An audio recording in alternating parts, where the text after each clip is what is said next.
Okay, so I think we're going to go ahead and get started. I'll keep letting folks in as they arrive, but I want to be respectful of everybody's time.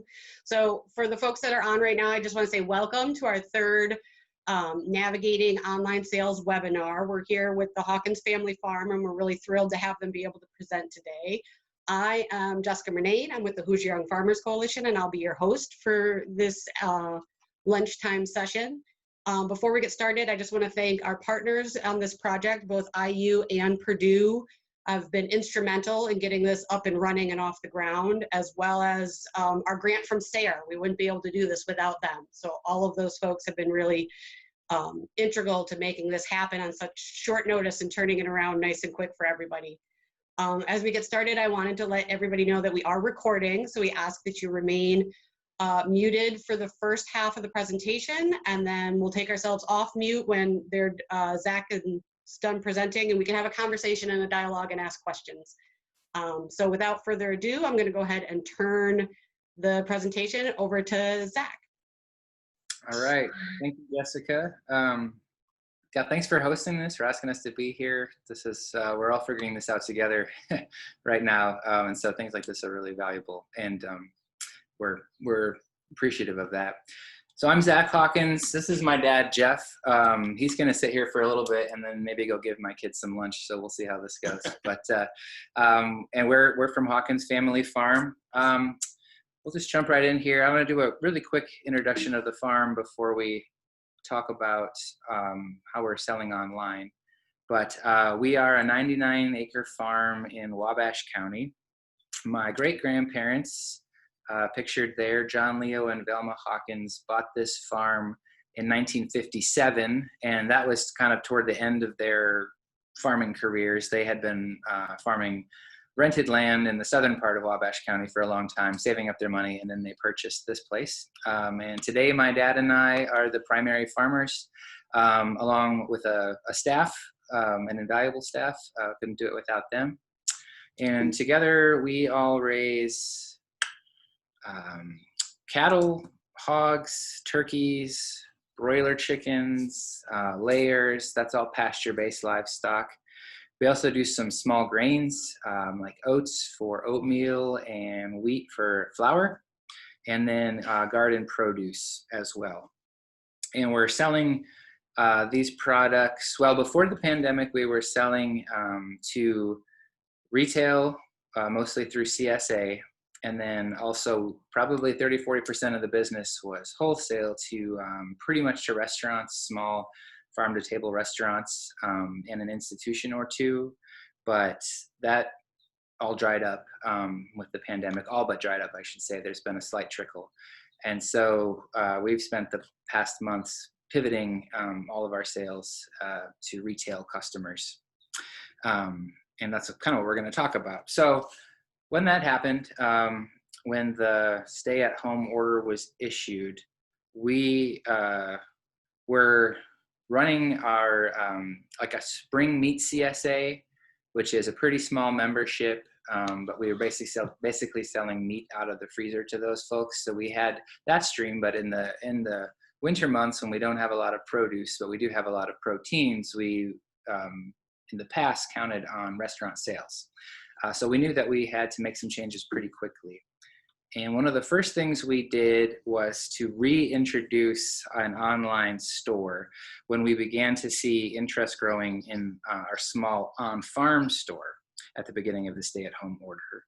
And I say reintroduce because we had tried something similar about a year before with online ordering and on-farm pickup, but it was basically met with no interest. This was at the beginning of 2019. So we discontinued that pretty quickly because I thought it was going to be this great convenience for customers and no one wanted to come out to the farm apparently. So, but we were fortunate in a way because we had this sort of mostly built online store just sort of sitting there, and it was pretty easy to reinvigorate that. Well, we wanted to do the online store because our small on-farm store is just pretty much a tiny room with some refrigerators and some freezers. In an earlier iteration, it had been kind of a self-serve place where people could come grab some eggs or a chicken or something like that. we knew that wouldn't serve the moment. We also didn't want a lot of folks passing through that small space. So we switched, this is in March, to ordering online and then coming through the farm during 2 pickup windows for curbside pickup. Those were on Wednesday afternoon, evenings, and Saturday mornings. The Square store was pretty easy to set up, in part because we had already been using Square for a point of sale system when we used to do farmers markets in the past. We were still using it for invoicing for restaurants.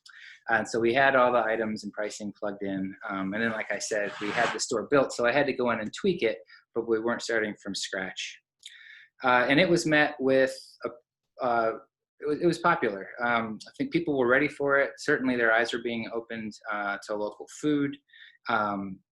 Folks are used to using like the online shopping platform to purchase things, so it's not foreign in that regard. They're just, logging on to the website, clicking what they want, adding it to a cart, putting in their credit card. So there's very low barrier to entry there for people. We found in those first few weeks that it worked pretty well, especially for selling meat and grains out of an inventory. We had a freezer full of meat. We had our flour and our popcorn in the cooler, and so we could set those numbers and the system would draw it down. It was pretty easy to pack those orders, and it worked well enough. The hens were laying lots of eggs. We're gonna talk about that. Well, so it was reliable. Yeah, fairly reliable supply, and all that. As we started to harvest a little bit more produce, typically at that time of year, as we're working our way toward a main CSA season, we were selling produce to restaurants because there was more flexibility there. We don't heat any greenhouses or anything, so we're at the mercy of what the weather's doing. But that became harder because we had to guess, like you would at a farmer's market, how much to harvest, what to have ready. I've seen other farms, which seems like a good idea, especially if you're moving a lot of produce this way, kind of open and close the store for like order windows. So then you can generate a pick list and go out and harvest and all that. But we were trying to keep the store open for ordering it all the time and have a relatively short prep time so people could see that it was Wednesday afternoon and go ahead and throw in an order. And it might have to wait a half an hour or an hour, but we could, if someone was there doing curbside, they could pull it out of the freezer easily and put that together because it was super convenient that way. And we found people to like that. But yeah, it became more complicated as the produce came on. And it also, there are certain limitations. It takes time to kind of learn the system, update it, manage it weekly, keep it current if something is sold out. So we're having to check it fairly frequently. It doesn't, at least we haven't learned how to easily print a pick list or labels like a sticker or something to use on a box or a bin that we're going to be keeping that order in. And so if we found that more people wanted to get food from us this way, we would probably graduate from Square and look elsewhere for an online platform with more features, something that's more powerful. But it's been rolling along fairly well. We've kind of developed this core group of customers that have made it part of their weekly rhythm to log on to the store, order some food, and come pick it up. The way we kind of developed that group was, and one thing that I like about, so there's just a close-up of what the store looks like, that I like about Square is the ability to use promo codes to offer discounts. That provides an opportunity to advertise. We try to get something out every week via an email list and on social media, and it just sort of gives you something to talk about and a focal point. And so when we first launched the store, we had just lost all this restaurant business. We had a pretty big surplus of eggs. And so we did a dozen eggs for 12 cents for like one of the first pickups, and promoted that pretty heavily. And that spread quickly. Obviously we lost money on that, but it definitely, Stores were out of eggs. Yeah, stores were out of eggs at that point too. So it was a nice. So yeah, it caught people's attention. I mean, we've never had a Facebook post reach 15,000 people before. So that was useful. to both get the word out, and then you can track how many times that code is used, and so you can see sort of how it's doing and gather various data points that way. So that's useful. So that is something that I like about Square. But like I said, we kind of had this burst, and then it retracted into this core group. And many of those folks who are coming out every week are actually CSA members that are actually this week going to begin receiving their weekly boxes. So we'll kind of see what happens with the Square store. I think there's going to be a small group that wants to use it, but we're going to continue to evaluate as we go forward. So that's it for Square. Speaking of the CSA now, the system we use for an online system for our CSA management is called Harvey. And this CSA is really our preferred way to get food to people. Instead of like sort of working every week to make getting food from the farm part of like a family's weekly rhythm, CSA sort of demands that happen because they've signed up for at least, a 13-week season with us, and they sort of become part of this system that is unfolding every week, and so that makes it a little bit easier on us. Before we switched to Harvey with last season, we were doing a market style CSA with a small amount of customization. People could come through the stand and sort of pick items within categories, but we were hearing from members that they really liked the ability to choose what was in their share. That's something that would keep them in the CSA. So we were thinking a lot about how can we offer fully customizable shares, and we were also really pushing ourselves to a limit to do this, to manage the market style, because our membership is spread out among at least 3 community centers. And we were setting up and managing a market style, basically a pop-up produce stand 3 times a week in 3 different places. And it was just really taxing on us and on our crew. And so we were trying to find a way to make it appealing to customers, because people really like that experience, but trying to find a way to replace that experience, but still have it be something that people wanted to do. And after looking around, we decided to go with Harvey last year.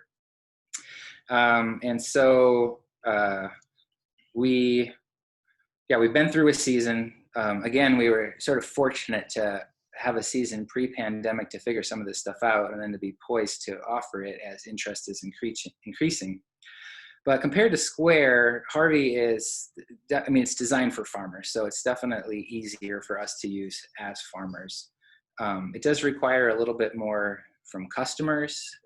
You have to create an account, for instance, and there's, I'll talk in a minute kind of about the customer experience, but it's not necessarily is quite as easy as just going to a store when you want to order what you want and pick it up when you want. But that can also be, the customer experience can be kind of fun for them. So, and we've heard that from customers. So I think that's a positive. But their experience, the way it works is when they purchase a share, I'm just going to show you some screen grabs here.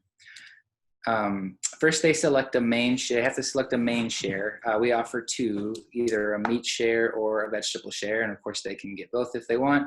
And then they select how often they get it. Then they pick a pickup location.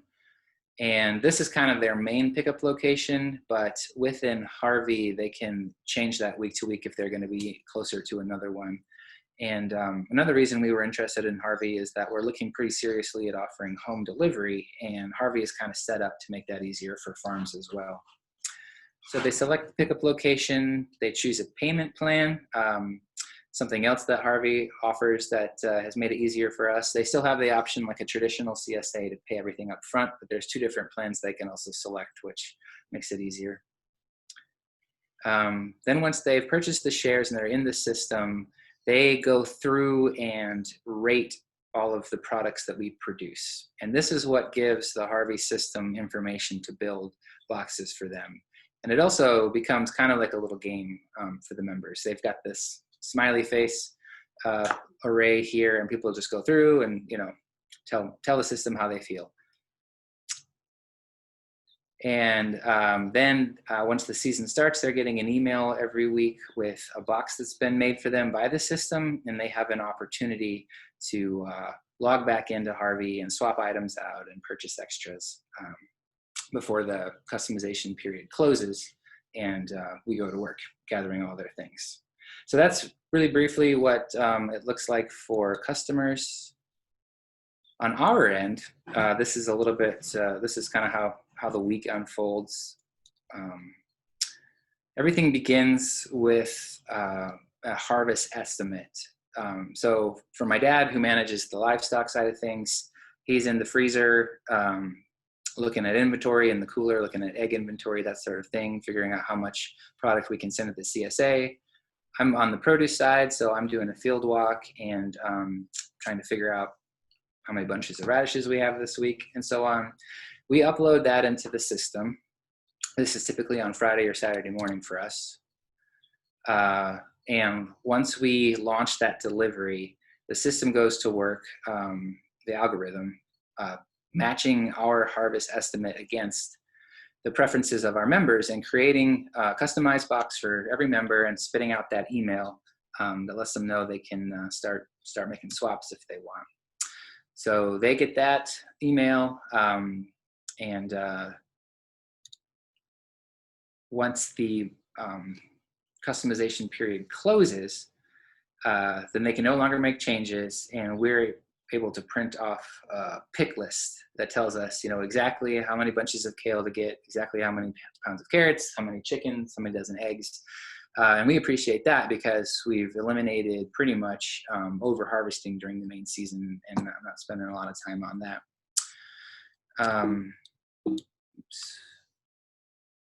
And then once we finalize the delivery, we can print off labels, slap them on the boxes, pack everything. We do this in a big pack on Thursday mornings and deliver our boxes to the drop-off locations where members come and pick them up. So that's a really brief overview of Harvey. A few other things that we just really appreciate about the system and why it's our preferred method, especially with Harvey, is that Harvey, they have a support team that handles a lot of customer questions when it pertains to the system itself, or if there's some kind of technical glitch or they're having trouble figuring something out. We can pass those off. We're involved in the conversations, but their team members are answering those, which just takes a lot off of our plates, especially at this time of year. We're into that. We had looked initially at trying to do a customizable CSA with kind of our own set of Google Forms and spreadsheets and that sort of thing. But just having a system that's built and maintained by other people is way more powerful, and I think better for the customers. And it also allows for things like vacation holds and the payment plans and other things like that. The Harvey team also helps with marketing.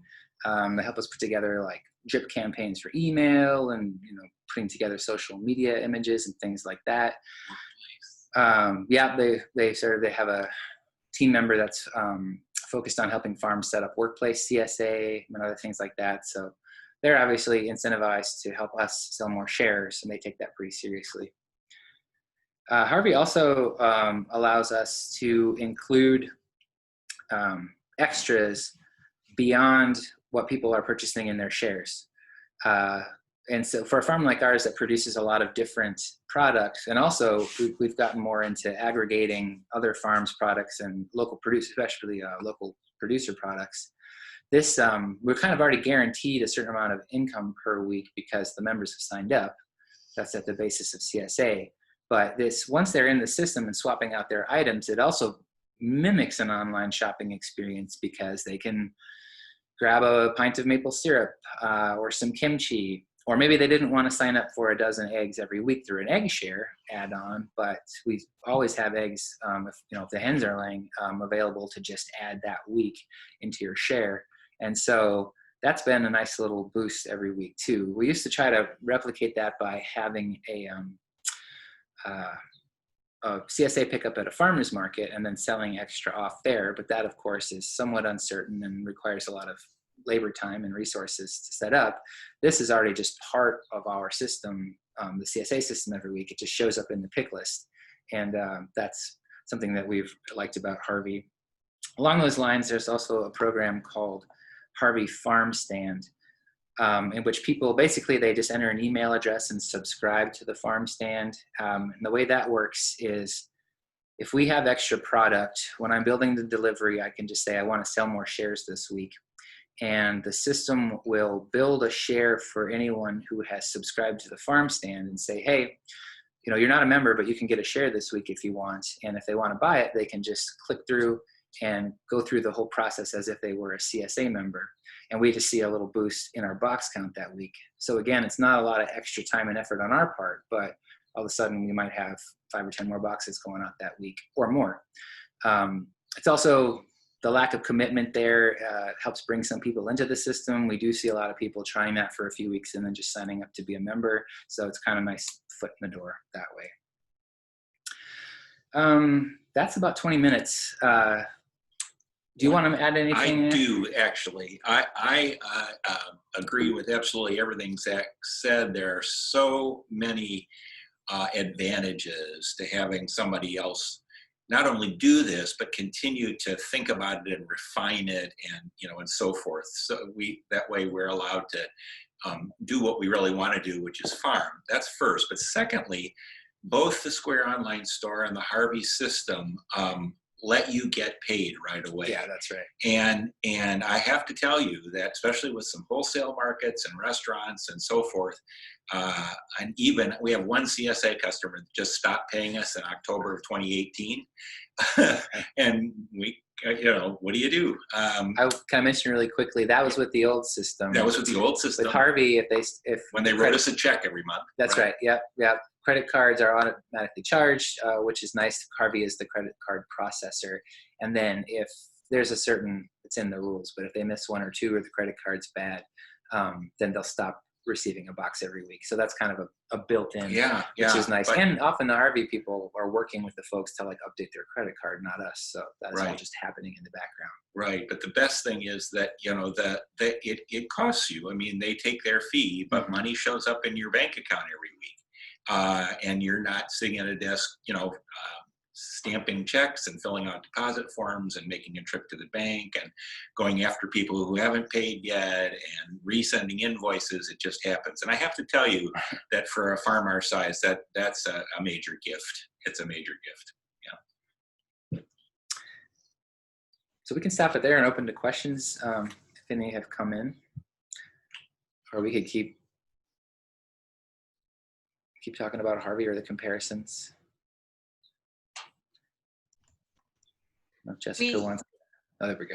We have a question in the chat asking if the online tools helped you find new customers, or is finding customers still an in-person thing? That's a great question. I would say, well, we can talk maybe separately here. With that brief burst at the beginning of the stay-at-home order, the Square store definitely brought people into the fold. That and the 12-cent egg thing. Although I don't know that a lot of those folks hung around for very long. And we are starting to wonder how much of this kind of local food explosion associated with the pandemic is going to be boom and bust, that type of thing. But I think it opened it up to a new group of people, and actually something we struggle with is to find customers hyper locally, people that are really close to the farm. And I think because it was only on farm pickup through the online store, we have gotten at least a few families that I can think of specifically that are now regulars that weren't before. So that's been useful. I would say though that Harvey has been more effective in that regard because it offers a combination of online customer gathering and face-to-face in terms of word of mouth among members. There is a refer a friend program where if a member signs up using another member's code, they both get $25 in extras credit to buy extra things to add to their share. And so that's incentive for people to spread the word. We've also, just after switching to Harvey, we've found that a lot of members just really like it. So they're willing to talk to people about it because their experience has been good. And that's been really useful. if we were just starting out, we did spend some time at a farmer's market, and we continue to benefit from those face-to-face interactions that happened there. And so I don't want to devalue that sort of thing. Although I know farmers markets have changed a lot now, at least of those that are still using very social distancing practices. And there is, like, you can't really replace a human element. But one of the reasons we switched to Harvey was we're fairly actively polling our CSA membership and asking what they wanted. And this idea of choice in the share was always at the top consistently. And so I think being able to provide that, which is something that folks want, has been a step toward getting more people to spread the word and bring more customers into the fold. Another thing that we do that helps spread the word is most of our pickup locations are at restaurants. Again, that landscape has changed a lot, but a lot of people who are dining at restaurants that feature farms, so already kind of within our demographic, have to walk by our big setup of bright blue boxes, that says farm share on it. And that kind of visibility is helpful. And it provides a human interaction, not with us, but I've talked to many members who've been picking up their share and then stopped by a diner, just, ask, what is this? Tell me about it. Same with restaurant staff. So there's an answer to that question. Do you? Yeah. Anything to add? Yeah, well, I think that there are people who are familiar with the CSA as it once was, which is, here's your box. And some people resonated with that, and some people found that they didn't, just having no choice in kale and so forth. So what Harvey's allowed us to do is to say, this is really different. It's customizable, and then we explain a little, and their eyes light up. It's like, oh, well, I'll consider that again. I'd sort of given up on CSA, but that just makes great sense. And the whole issue of amount that they get too. We are like other CSAs where we always worry, are they getting enough? And the problem is, they're getting too much. Mm-hmm. And then things go bad in the fridge and they feel guilty and they don't sign up again. Well, this way they can manage that to some degree and put it on hold for a week or do an every other week share. I mean, that customizability has really piqued the interest of folks that maybe had sort of let go of it and now are coming back.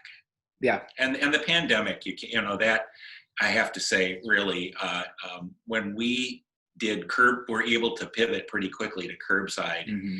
People were really very thankful that, they come up, they stay in their car, they open their trunk, we're wearing gloves and mask, and we put it in. And they thought, this is, I'm really thankful for this. This is really good. And I think that was as useful really to attract people, and then they start asking other questions. Oh, what about this? And so forth.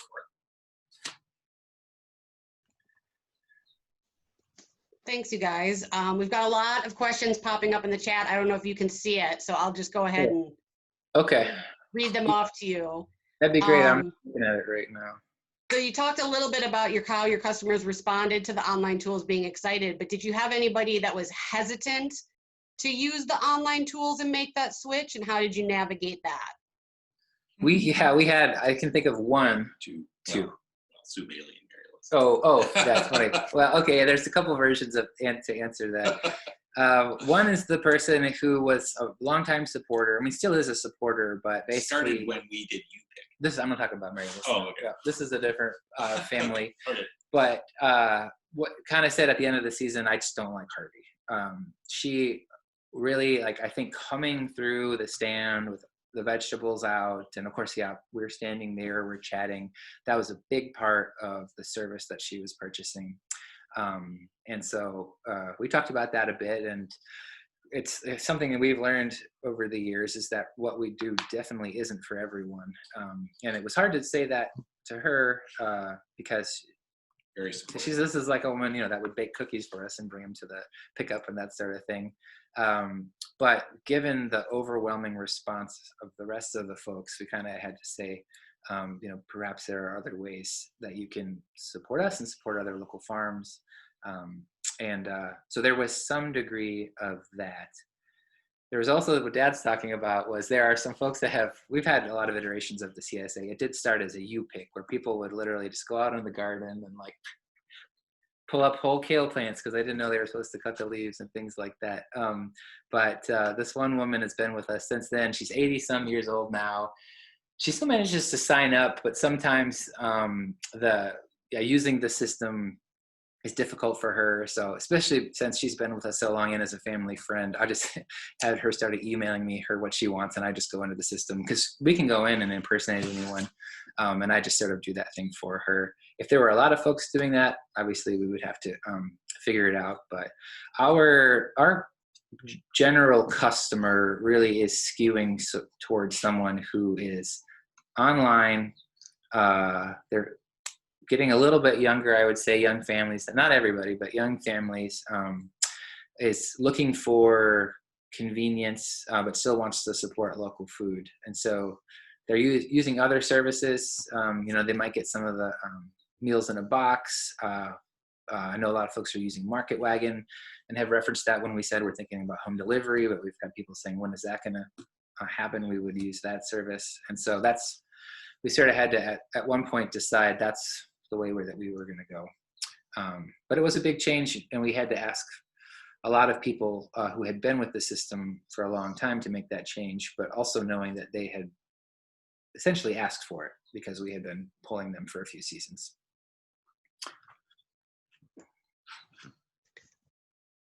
It says, do you have IT folks who manage the platform for you? And if so, are they on call and available when you need their assistance? Mm-hmm. So what's the turnaround time when you reach out to them? Okay, great question. For using Square, we are the IT people, I suppose. Have you had to ever contact Square? I mean, it works fairly well for what it is, but we're in the back end, obviously, like the user back end and all that. When it comes to Harvey, they have an entire IT crew that is managing all that and constantly releasing updates and fixing bugs. We get a weekly summary of everything that they've been up to. That's been a recent thing.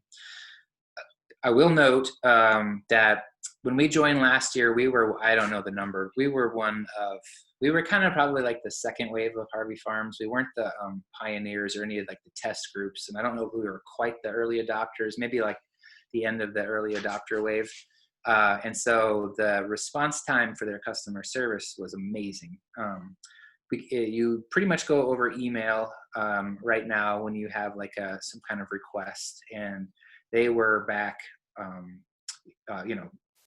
sometimes within minutes, sometimes within hours. Maybe the most would be a day with a response. It's a whole system where it generates a ticket, so you get a receipt of the ticket that lets you know that it's in the system and somebody's going to work on it. So that was great. And they even have someone monitoring that on weekends. It can be a little, obviously, more time, but it does feel like you're going to get a response. Like there's not a dark period, like through the weekend, for instance, where you just know you're not going to get a response. That has changed to some degree now with the pandemic.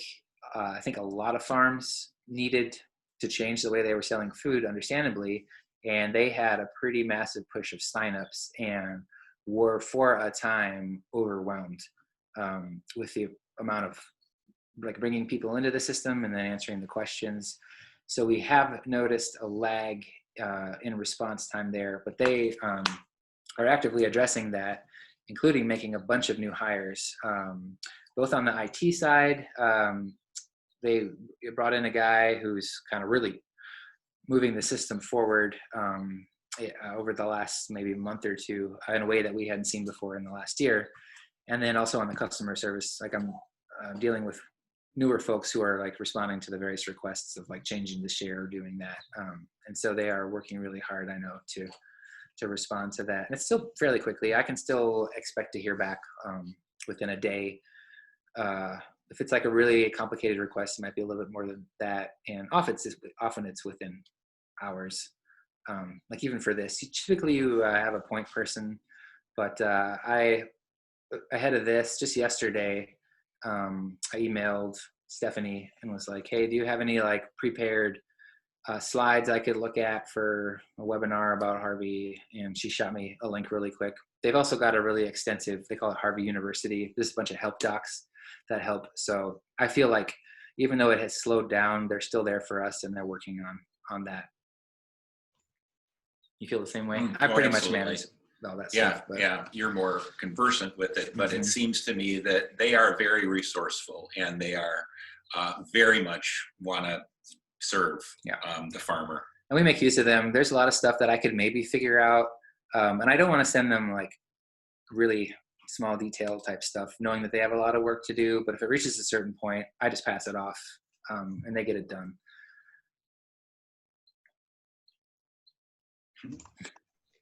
Another question about Harvey. It says, when did you make the switch, which I believe you said was in 2019, but how did you find them to begin with? That's a good question. So Harvey, that group is initially Small Farm Central. So they've been doing CSA management software for quite a while. We never used Small Farm Central, but we just kind of kept tabs on them. Simon Huntley is the leader of that organization, and I was on his emailing list. And what's that? The Small Farms Conference in Naples. I mean, was that some of our introduction? Yeah, I ran into Simon back when I was in Pennsylvania helping with PASA.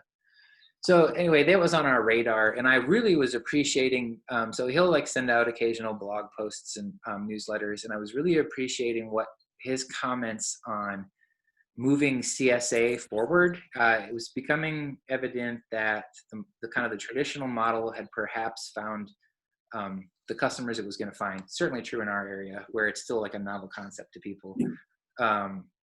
And you know, I just kind of heard him thinking about, you know, small farms aren't going to match like the size and efficiency of an Amazon, for instance, and yet people are interested in that. They want that kind of convenience. So, like, how do we learn from that? That was really intriguing. And so I think we were just on the list when they started actively trying to sign up farms, and we held off for a year or two, watching to see how things unfolded. But I think that's how we first came across them. And then the timing was right. As I mentioned, we were kind of we were just wearing ourselves out with the system we had in place, and we knew we needed to make a change. We didn't know what that was. And so I think we were just like ready to listen to something new. And that's what we heard from Harvey. And I think there are other similar, thanks. All right. See ya.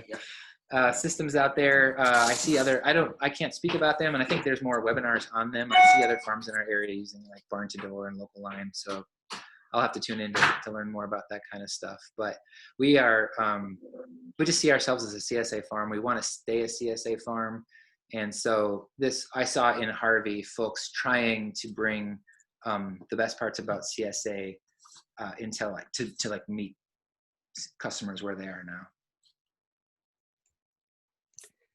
You talked a little bit about considering deliveries, and if so, how would you consider doing those deliveries? Yeah, so we're in the considering phase right now, doing lots of research. And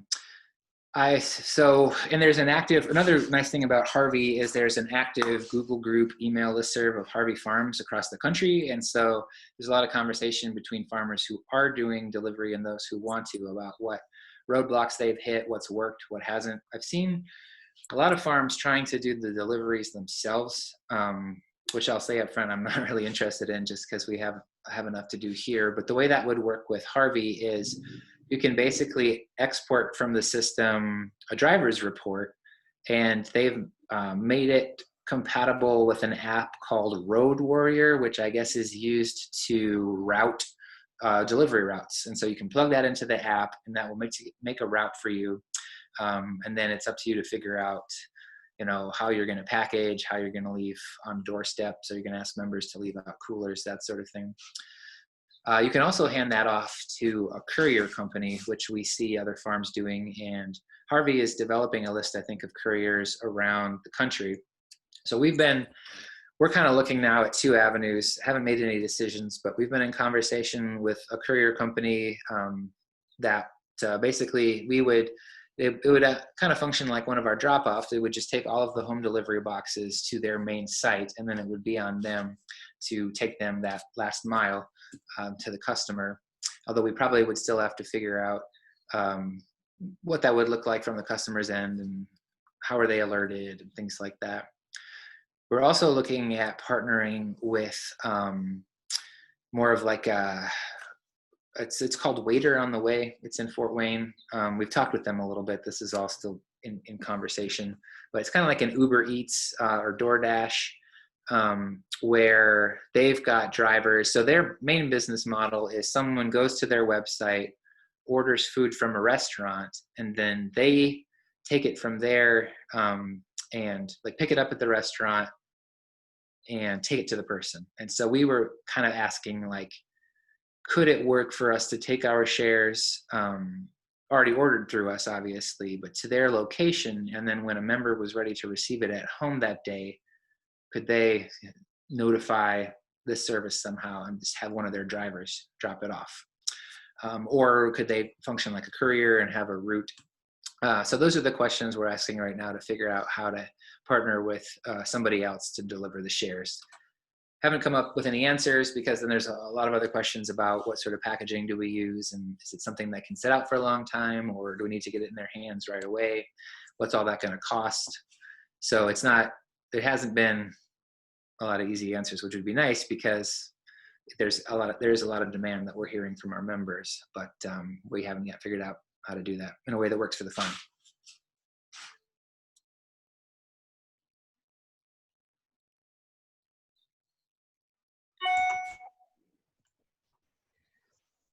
Does anybody else have any additional questions, either through the chat, or if you'd like to unmute yourself? We've got about 5 or 10 minutes left. I want to be respectful of everybody's time. So are there any other questions from the group that are online right now?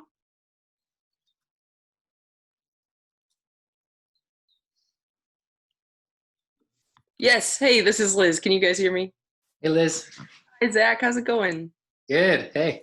Hey, thanks for sharing and putting all this together for us. Yeah. It's been really useful to see how you guys do this. We have a CSA as well, and we just use spreadsheets and emails, and I don't know if we're quite ready for this, but it's really useful to see how it.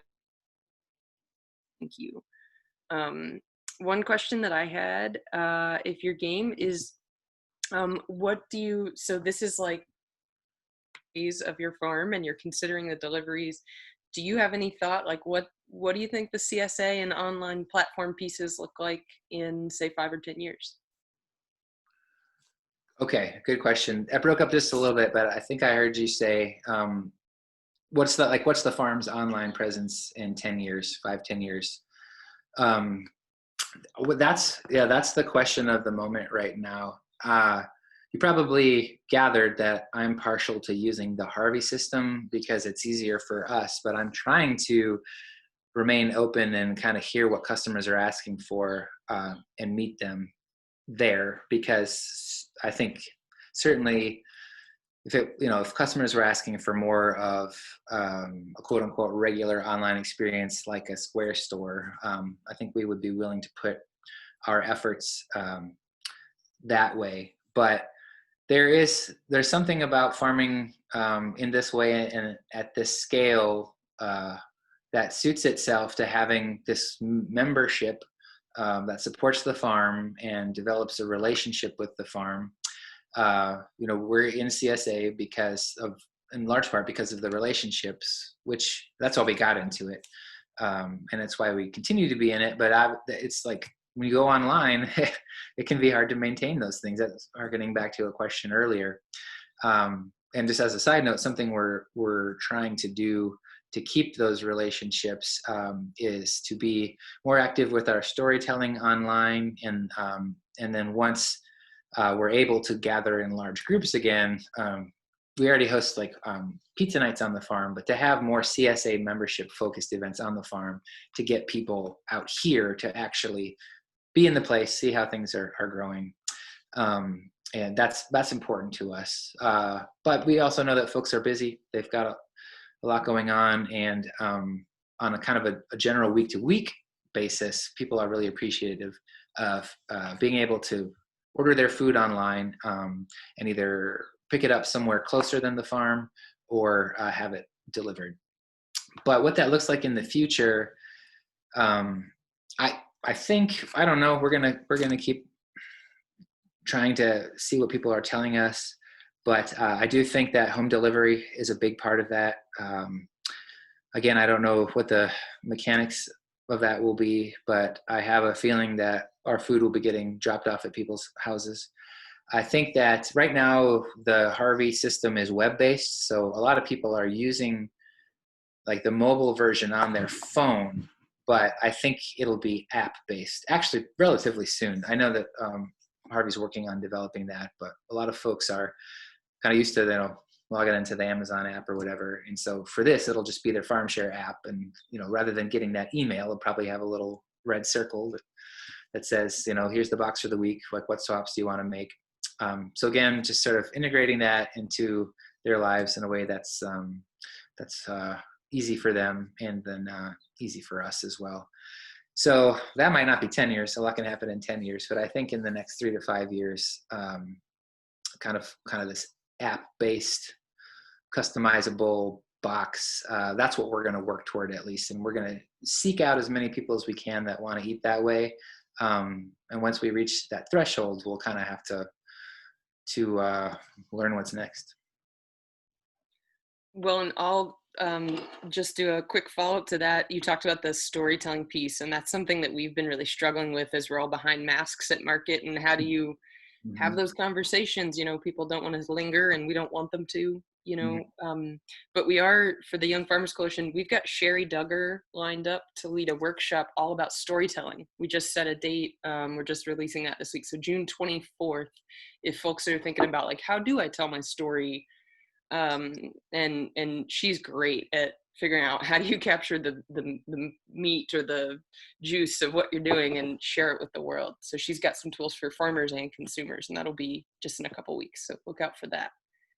That's so important. That's awesome, because we become their farmers. We sign all of our communication, your farmer, and that's true. It's we don't want to be faceless and anonymous. And I know that Harvey is working on using their system to do more aggregation of farms, which in one regard is really appealing to me because, perhaps we could, I don't want to specialize, but we could focus a little bit more on what we're producing. But I also I want to be really sensitive to removing folks farther and farther from the farm without them really kind of having a sense of who we are as farmers, and us having a sense of who they are as eaters and as people and community members.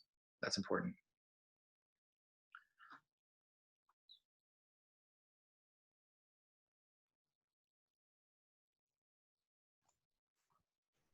Any final questions for Zach from the group?